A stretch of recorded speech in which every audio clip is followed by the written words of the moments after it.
एडेनबारि Baptist मण्डली धेकियाजुलि बे गिर्जाया थांनाय 1999 मायथाइयाव गायसनजादों आरो दिनै बिथांमोना 25 बोसोर बैसो जानायखाय बे गेदेर इसोरनि अननायखौ बिथांमोना मण्डलीहै नखरहै मोननायखाय बे इसोरखौनो हामबाय होनो बे इसोरनि अननायखौ गोसोखांनानैनो रंजानायजों गेदेर मोनसे सेलिब्रेसन खालामदों 25 बोसोरनि सिलभार जुबली बे जुबलीयाव गोबां आलासिफोरखौ गुबुन गुबुन गिर्जानिफ्राय हांख्रायनाय जादों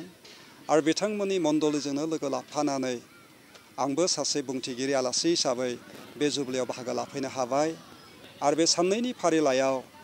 मण्डलीनि 29था नखरफ्रा जोबोद रंजानायजों बे प्रग्रामाव गाजा गोमजा बाहागो लादों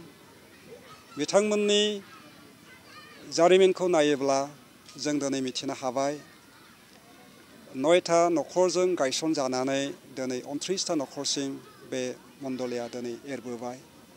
सिगांनि बिथांमोननि गिर्जानि हाल-साल बा अबस्थाया एकदमबारे गैयामोन दंफां सिङावनो बिसोरो जुरुनियाव बेबायदि इसोरखौ खुलुमदोंमोन नाथाय दिनैनि दिनाव बिथांमोना मोनसे मोजां गिर्जा न' लुनानै बेयाव इसोरखौ खुलुमनो हाबाय बिथांमोननि नखरनि अबस्थानि थासारिया मोजां नङामोन गरिब अबस्थामोन लामानि जाथायफ्रा लामानि जि रड कन्डिशन बे बिराद गाज्रिमोन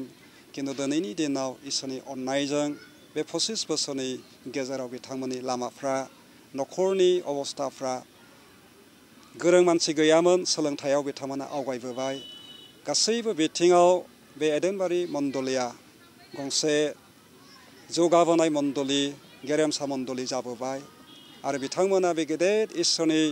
दैदेननाय इसोरनि अननायखौनो गोसोखांनानै दिनै बे सेलिब्रेसनखौ खालामदों बेयाव गोबां गैयाब्लाबो गोबां मानसिफोर बाहागो लानानै बिथांमोनजों लोगोसे लोगो लाफानानै इसोरखौ धन्यबाद होदों।